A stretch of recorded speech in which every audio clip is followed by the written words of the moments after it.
Hello, Laoshi Laurince McElroy here again with another in our pre-recorded video series for Water Tiger School's YouTube channel. This is the second of what was introduced as a two-part series last week. Last week we introduced you to and sort of did a deep drill into the 10 essential points of taijiquan attributed to Chen Zhengfeng. This week we're going to follow it up with a deep drill into the 10 essential points of taijiquan according to Yang Cheng-fu. So you'll notice as we go through these that there are some sound like they came from last week, and that's okay. So without further ado, let's talk about what we're going to talk about. The points that the version, because there are all sorts of versions of the 10 essential points from Yang Cheng-fu. Some a little bit more complex than others, some a little bit easier. We'll do our best to explain the points as we understand them.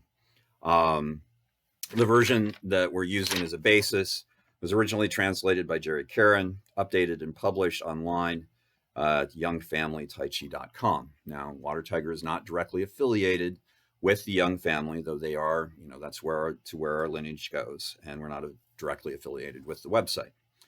So there's that. And it is said that Yang Cheng-fu shared these with a senior student who wrote them down, and here they are. 1, empty, lively, pushing up and energetic. 2, hold in the chest and slightly round the back. 3, relax the waist. 4, separate, empty and full. 5, sink the shoulders and drop the elbows. 6, use intent rather than force. 7, synchronize upper and lower. 8, match up inner and outer. 9, move continuously and without interruption. And 10, seek quiescence within movement. Hey, I got quiescence right. We'll see if I screw up anything else today. So that's the 10 points that I'll be addressing today in today's video. So a little bit about Yang Cheng-fu. He was around in the late 1800s, the early 1900s, and he is one of sort of the 4 main figures in the beginning of the Young family tradition, which sort of, as we talk about this, opinions vary as to exactly who was who. But I think most agree, if not everybody, that Yang Lushan was the one who started the Young family tradition. It's been said that he was an accomplished martial artist that heard the wonderful things that were coming from Chen village, and he went to Chen village and convinced the Chen family to take him on as a student.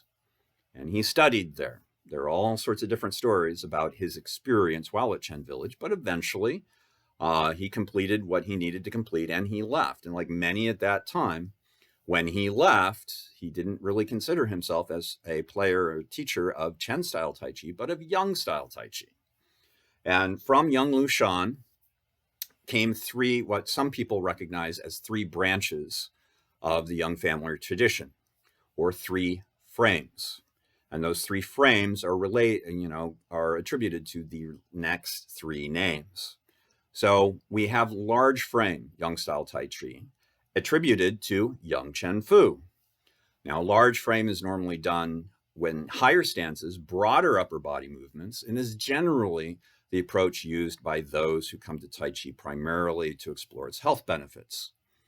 Yang Shaoho is given credit for small frame Yang-style Tai Chi. Small frame Yang-style Tai Chi is normally done in lower stances with more compact upper body movements, and is generally the approach used for those who are coming to the art primarily to apply it martially. That leaves us with medium frame and Yang Qianho. Medium frame, if you do the math, not too high, not too low in the stances, not too broad, not too compact in the upper body movements, and is the approach used by those who are seeking to blend the martial with the health. And our lineage, Water Tiger School's lineage, goes back to Yang Qianho and medium frame Yang-style Tai Chi. So sort of what I was talking about squishy with the family genealogy is that different people, even within the Yang family, will attribute how those three people are related to each other and to Yang Lushan. However, the names and the attributions to the frames, to the best of our knowledge, what our research has revealed, hold. So there you go. That's sort of the basic introduction. Like I said, as we go through these, there'll be some references to the Chen Seng Feng stuff from last week, and we'll see. Let's get to it. So I'm just going to shake out a little bit of movement, a little bit of lecture on some points, that sort of thing. But most of this is a little, can be anyway, a little experiential if you want to follow along with the physicality. So the first point, empty, lively, pushing up, and energetic. A lot of times this particular point is simply expressed as head up. And the way we address it at Water Tiger School is sort of within the context of our basic vertical alignment. So the chin from parallel, slight tuck down. And what that does is it puts the crown point of the head, the Bach way, the 100 convergences. And by the way, my Chinese is awful. If you haven't watched one of these videos or seen me on Facebook Live or be in one of my classes, I speak lousy Chinese. So the Bach way is held, not lifted to the heavens. You see the difference there? Held. This is all relaxed. Lifted. I might as well be doing like tree and yoga or something, which is good for yoga to have that extension. But here we want to be relaxed. Now, from our perspective, that hangs, the perineum then is anchored, the Hu Yin, the bottom of the sea, toward the earth. So our vertical alignment allows, hey, I checked this before I started the video and I didn't have a knot, but now I have a knot. I'm not sure how that happened. So string of pearls, I don't wear a lot of pearls, but here's a string of stopwatch and a couple of other necklaces, right? Here at the top is holding the heavens, not lifting, because lifting, you know, that is work. Holding, it's just there. This is the anchor toward the earth. So the spine for us hangs like a string of pearls vertically. Now, that being said, some people will hold the head upright to establish the string of pearls. Just trying to get this back to a point where I can loop it over my neck. Okay, there we go. And I think I removed the knot at the same time. Go figure, I didn't even try. It's important to note that some people will take the string of pearls image and the head will still be upright, but the way they look at the string of pearls is sort of the way the strings go around the neck and hang down. So the way they translate it is they create a little roundness, sort of a C in the back. And what that does, and we'll talk about this a little bit too, probably as things unfold, but what that does, the perineum is still downward, but not quite anchored toward the earth. And it opens up the spine in a way that's pretty good for the flow of energy between the upper and lower body, but not good for the stability that's necessary for applying Tai Chi marshalling. We have this center equilibrium with the spine hanging like a string of pearls, and we're solid in our emptiness. And when we use the word empty in this first point, it's empty meaning relaxed, not empty meaning tension. Lifting, but settling down. And with the spine open and relaxed, energy flows through the body can move in a relaxed fashion, so we can be agile and energetic. So that's basically it for the first point. You know, the head held to the heavens, perineum anchored to the earth, and that way we have the foundation, or part of the foundation, for our movement. The second point helps with that. Sink the chest and slightly round the back. Now, again, some people who have that string of pearls idea, like it loops around the neck, think that sinking of the chest and rounding of the back is a vertical application of those words. We look at it, because of our interpretation, a horizontal sinking of the chest and a rounding of the back. So the chest is slightly concave, the back is slightly convex.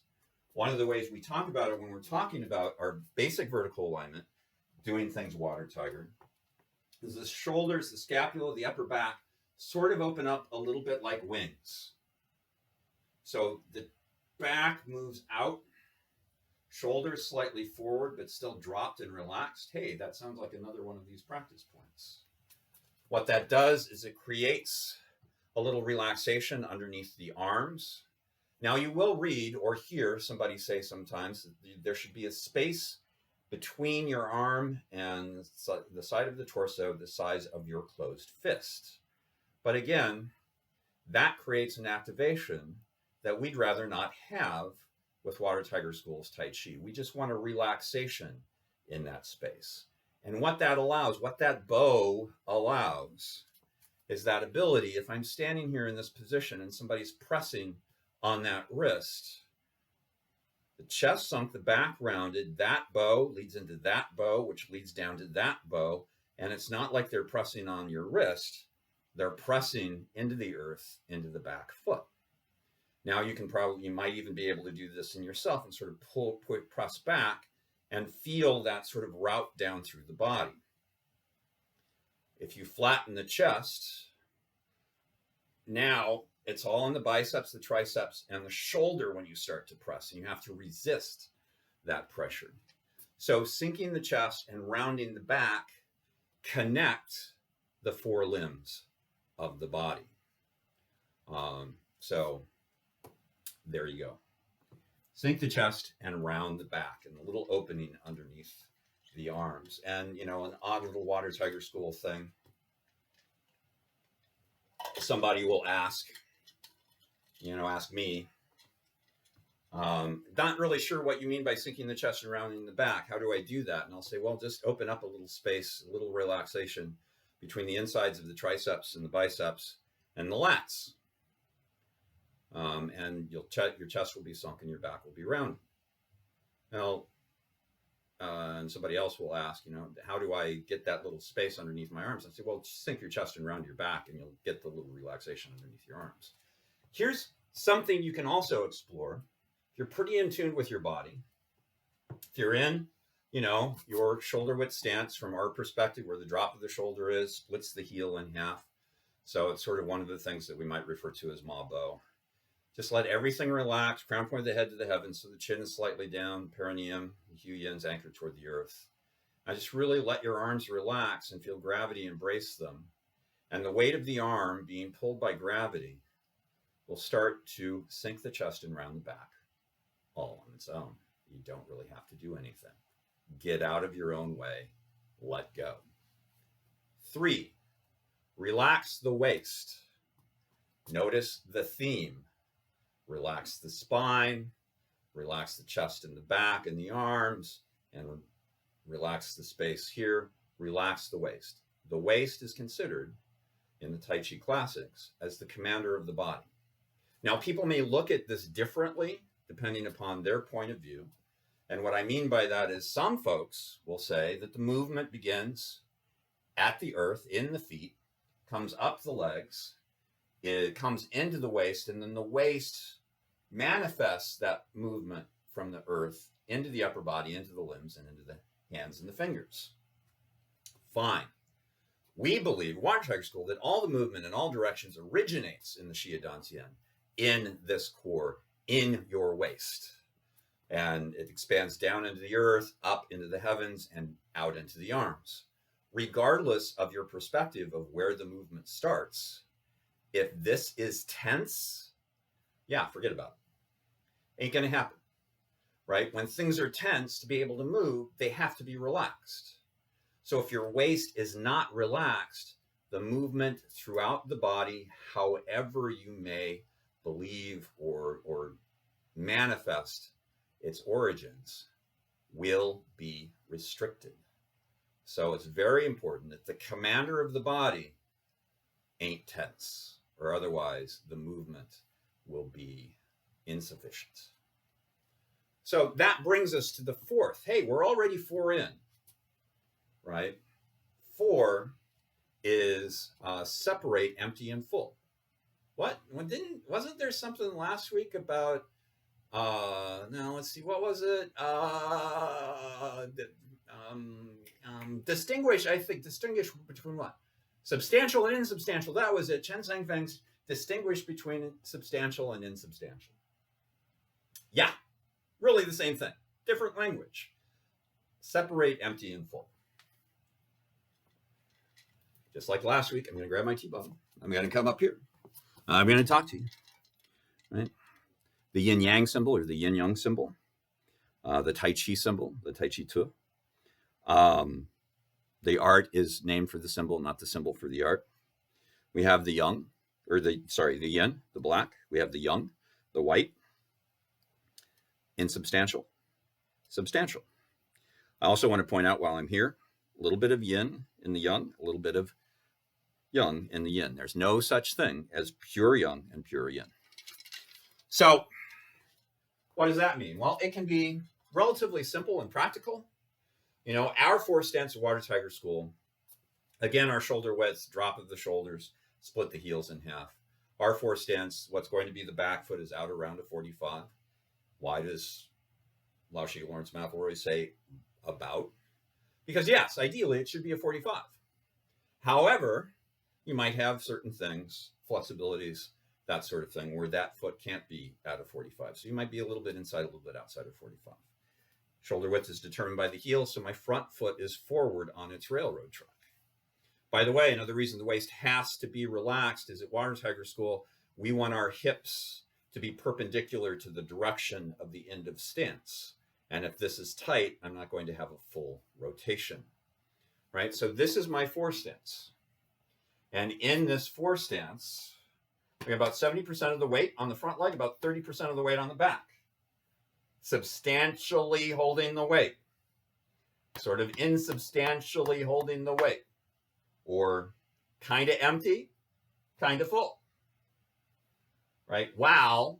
Oh, this is, 70% insubstantial, 30% substantial. 70% substantial, 30% insubstantial. You can also bring it into other aspects of what's going on, right? This is a leg of stability. Even though it's holding the weight, it's sort of an insubstantial or an empty sort of energy. It's only supporting. This is driving forward. This, and by driving back, it's driving you forward and driving that back heel down into the earth. That's a pretty substantial action. While this is just making sure that you don't fall over. So again, substantial and insubstantial, or empty and full, can have various meanings. When we move into, my go-to is always parting wild horses mane in these little video presentations in the live sessions, right? Our parting wild horses mane, the beginning of that posture, we're forming a ball.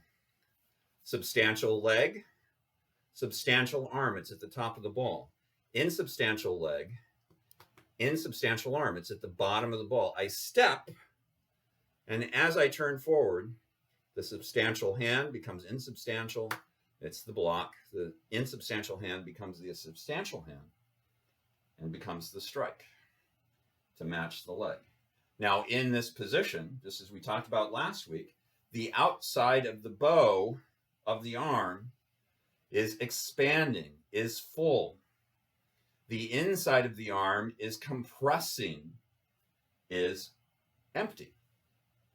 The hand that's going down, now I'm not striking the earth, I'm not overdoing this, but in coming down, there's an extension across the bottom of the forearm into the underside of the wrist.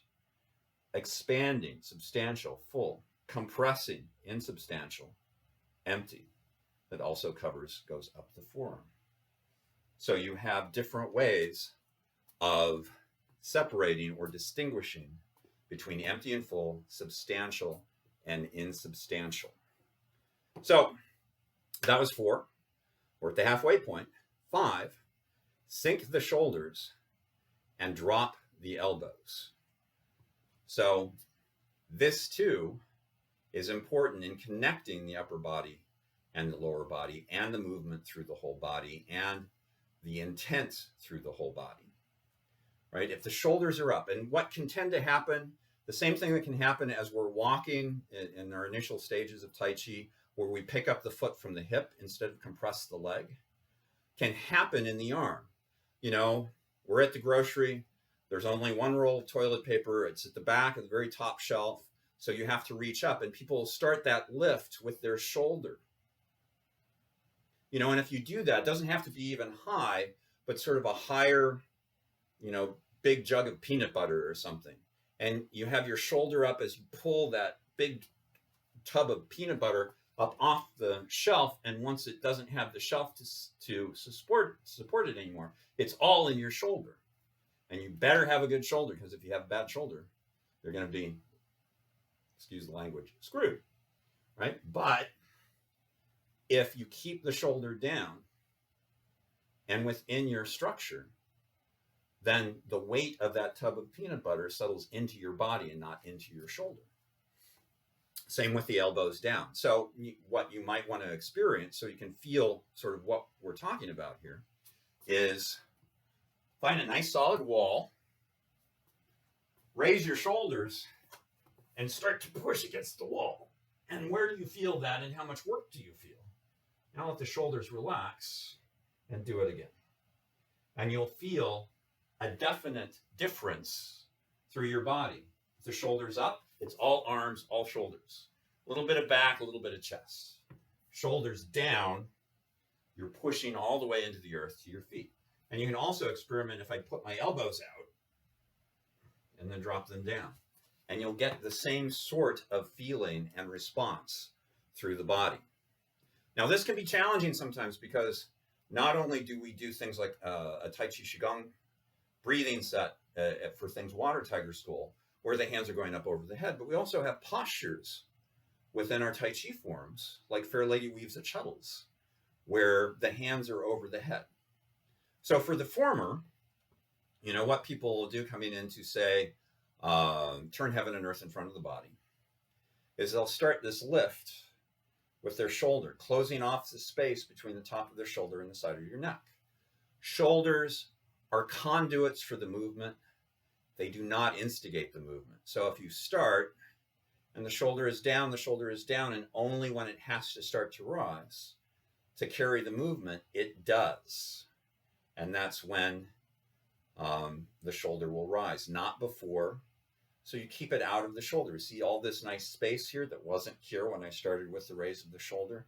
That's necessary. Also notice that my elbow is not out, it's not up, it's sunken down. It's as if through our movement, there's always what we refer to at Water Tiger School as a plumb line.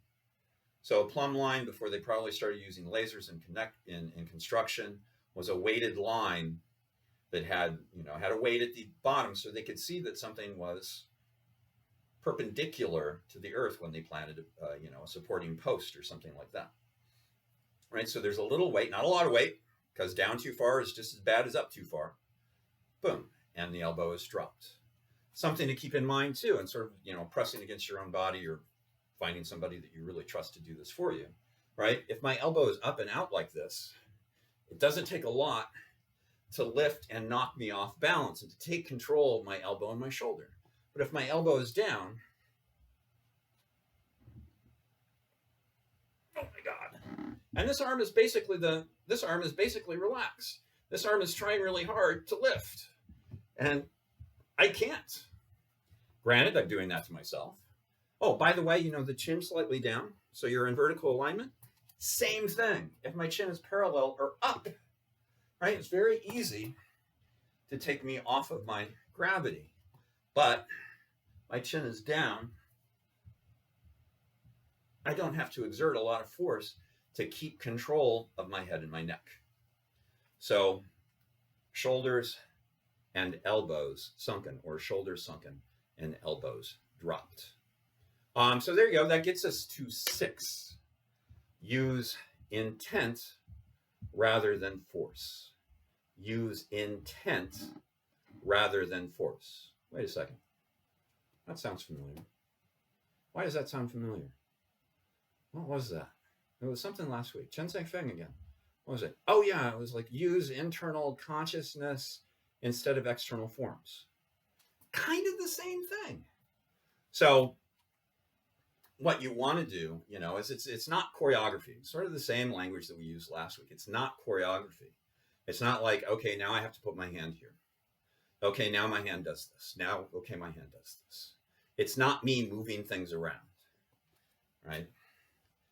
It is the internal intent that creates the movement. You might remember last week, too, that I used a quote from Cheng Cheng.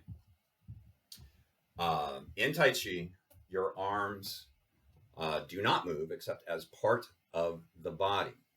If they move independently, the exercise is worthless. Pretty harsh, but pretty true. What a note that we hear often, on the mat when we could be on the mat, in the room when we could be in the room, and now remotely, what we hear is, that was pretty good. The pattern's there, but too much arm. And that means placing things in placing, moving things in placing, is instead of having the movement connect. Now, there's also another way to think about this, and we didn't necessarily address this last week. And that's a lot of times because we place such emphasis on understanding and maintaining a martial intent within our movement that a lot of times people want to show that martial intent. So, when it comes to something like parry and punch, I'm punching somebody, you can almost hear people growl as they're doing parry and punch, or it relates to Patrick Swayze in Roadhouse, in the scene where he's sort of doing something that's Tai Chi-like, but his shirt is off. I think baby oil is involved. And he's moving and every muscle is activated, and it looks pretty good. But that ain't really what we're supposed to do, right? We're supposed to move with intent, and you can see that a punch is there without clenching things, and you can still see that intent. People will do brush, knee, step, and strike, and the fingers will spread, and they'll force the fingers back as far as they possibly can because, I'm hitting somebody, right? But instead, just push the palms out of the wrist. Let the intent be seen, but don't show us the intent. And that way, you can use internal intent instead of external force. And that brings us to synchronize upper and lower. We're at 7. Synchronize upper and lower. The way we relate to this, and there have been points, right, when we were talking about connecting the body with the sunken chest and the rounded back, connecting the body, even with just keeping the chin from parallel to a slight tuck down, connecting the body and relaxing the waist. But synchronize upper and lower, what we say at Water Tiger School all the time is, if something's happening upstairs, something's happening downstairs. And vice versa, something's happening downstairs, something's happening upstairs. We can experience that, quite dramatically, even in the way that we might do a casual closing. So we have an exercise, a walking exercise like walking the rails. We have our railroad tracks, we're shoulder wide, where the drops of the shoulders are, the feet are. And, we take our steps, we do our pass, crown point of the head, base of the pelvic bowl, ball of the foot, we take a step. We always want to balance the sides. So I started with a step to the left. I want to finish with a step to the right. So when we close, that exercise doesn't have a lot of coordination at first between the upper and the lower. So we want people to experience that whole body movement. The hands release from where they are, on the belly, on the hips, behind the back, floating palm down, or lightly closed fists, wrists forward. And they catch this beach ball filled with helium. And notice the hand and the foot together, up, the ball of the foot is down, the heel isn't. In, the heel starts to descend, down, the heel descends. And notice here, I am lengthening the body. So when I want to put the hands back to the Shiadantian acupuncture point, I have to sit down in my body to allow for the movement of the hands to go to the belly. I can also do the same thing. And at this point, instead of rising to sink the heel as the hands go down, I sink and then rebound up. A lot of times people will do that and they'll get to the end. Hopefully you saw the difference, right? Or instead of a closing, opening, right? So our opening at Water Tiger School, more formal than some, less formal than others. But the feet are together, as close together as possible within comfort. You know, they can be touching. Maybe they really like each other. Your feet are kissing each other. Or there's a little separation there. Hands on the belly to start again, on the center line, Shia-danti and acupuncture point.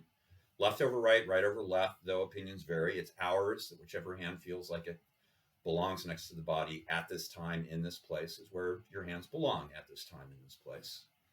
And, you know, it's not the hands drop down and then weight shift. It's not shift the weight and then the hands drop down. As the hands drop, but they're still together, it's that subtle little shift of weight from between the feet to settling the vertical alignment, crown point of the head, base of the pelvic bowl, ball of the foot over the right foot. So again, boom. And then together, I'm both puppet and puppeteer, hands separate, and that foot goes out. Now I'm pausing at each of these, but there shouldn't be a pause, right? And then up over the top of the ball, I'm going to center my body between the feet, but my heel's still in the air. It doesn't start to descend until the hands start to come in, and then it finishes at some point as the hands go down. And then I'm redividing the weight. So there's still activation in the legs. There's still things going on because I'm redividing the weight between the legs. Now I'm going to turn sideways for a moment and externalize the next because there's sort of a wave, an undulation in the body that brings the hands up, out, away from the body.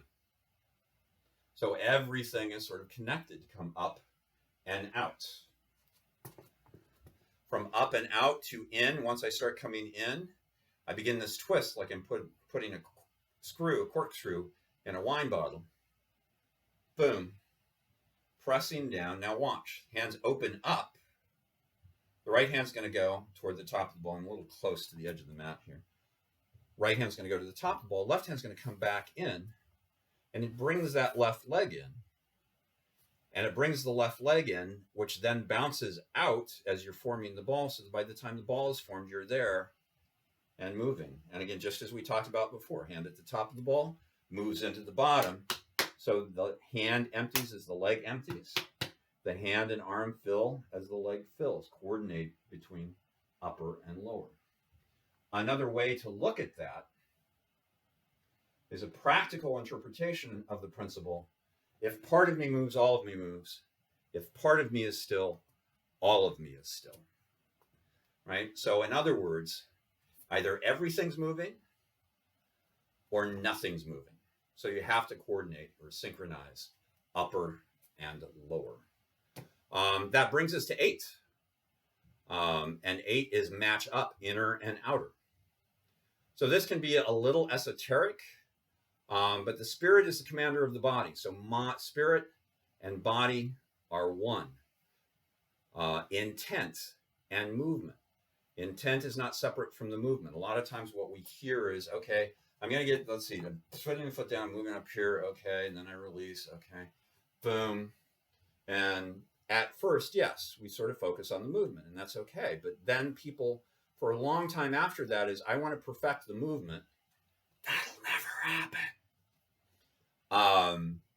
And then I'll figure out what kind of intent I have.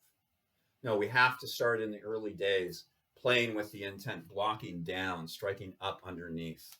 Movement and intent are one. If the body opens, the heart opens.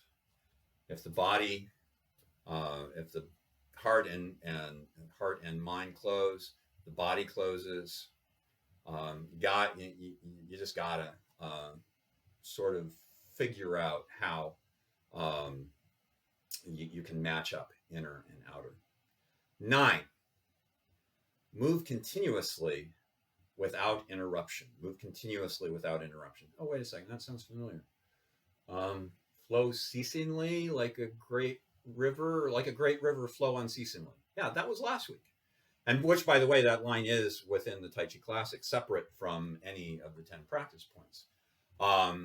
So again, T-bottom, right?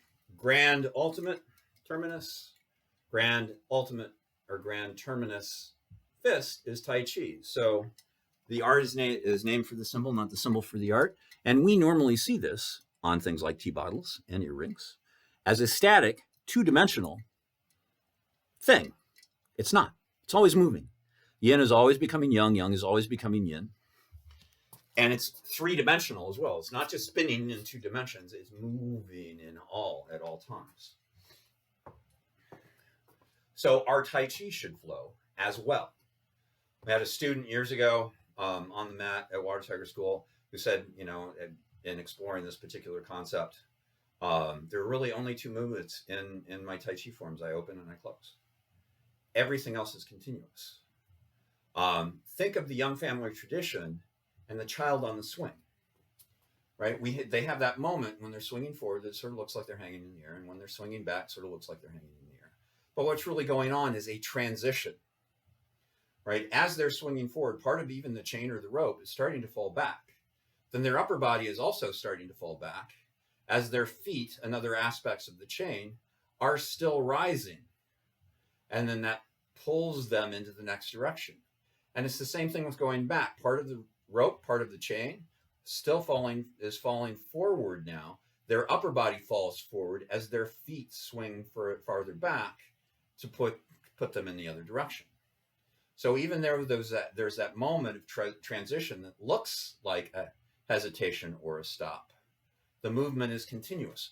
Water flowing onto the beach and back off, which is one of the reasons I love playing, you know, on the beach with the water, because that energy, the sound, the movement of the water is so great. Such a great example of what we do in Tai Chi.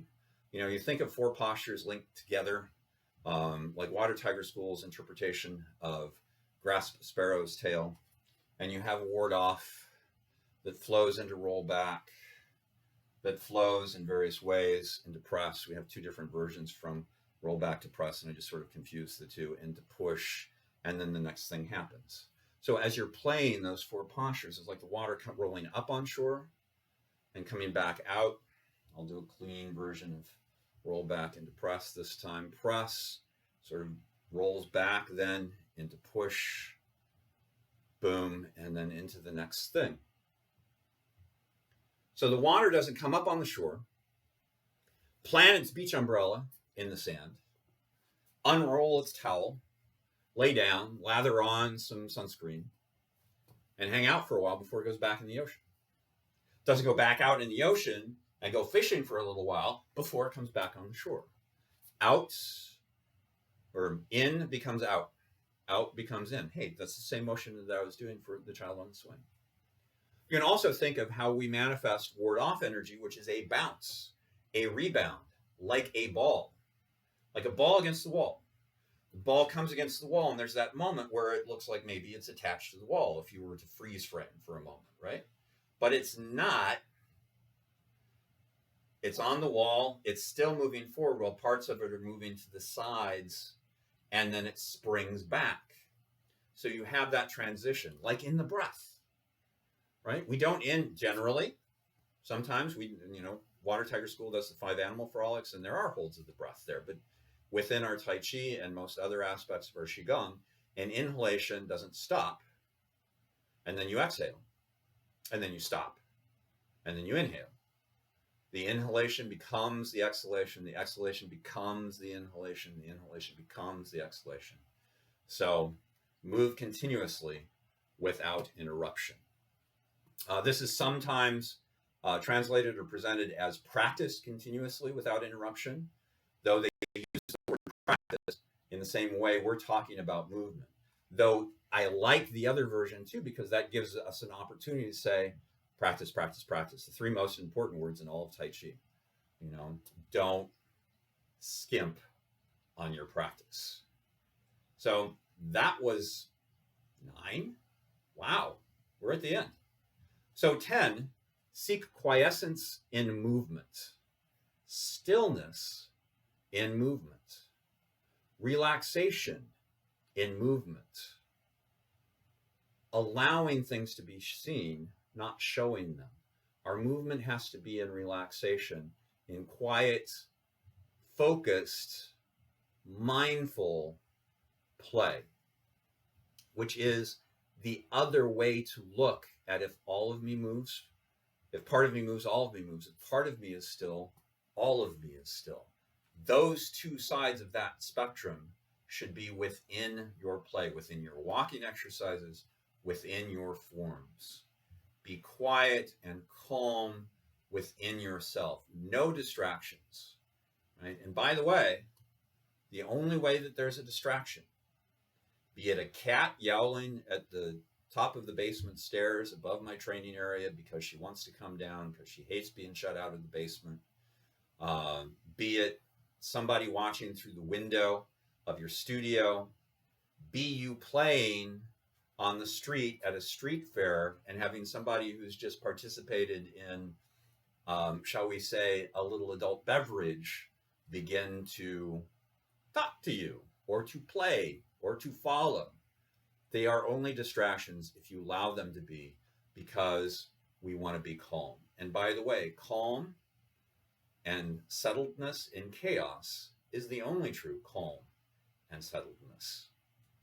So there you go. Oh, by the way, one other point there, that if you have that stillness within your movement, if you're relaxed in your movement, if you're focused in your movement, in your play, if you're mindful within your play, then the chi can settle. And when the chi settles, when it's not stirred up and scattered because your mind is scattered, that's really the gateway to reaping the full health benefits of your Tai Chi play. So there you go. There are the 10 practice points according to Chen Zhengfei.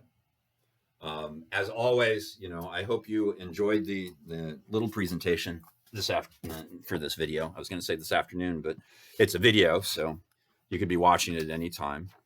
I just quickly, again, I'm going to read them here so I get them right. The 10 practice points: empty, lively, pushing up and energetic. Ground point of the head to the heavens. Hold in the chest, slightly round the back.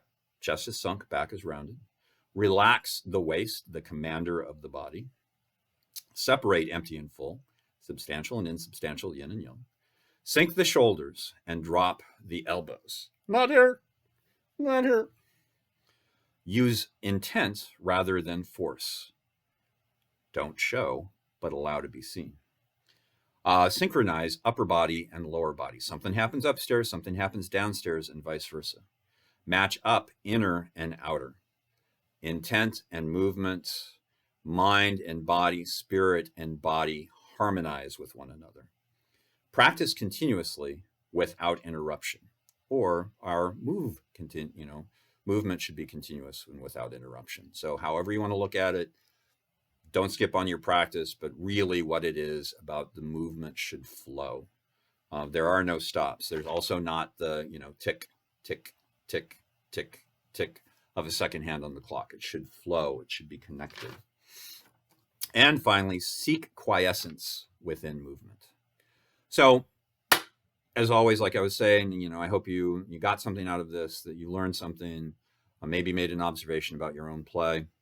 If there's anything you'd like to share about the content of this video, observations or questions, use the comment section below. And as always, if you're going outside at this time, wear a mask, wash your hands regardless, be aware, be calm, be safe, be well, and continue listening to the doctors, the medical professionals, the scientists as to what we should be doing next. And we'll see you next week for something, as Monty Python would say, probably a little completely different. Thanks again. Ta.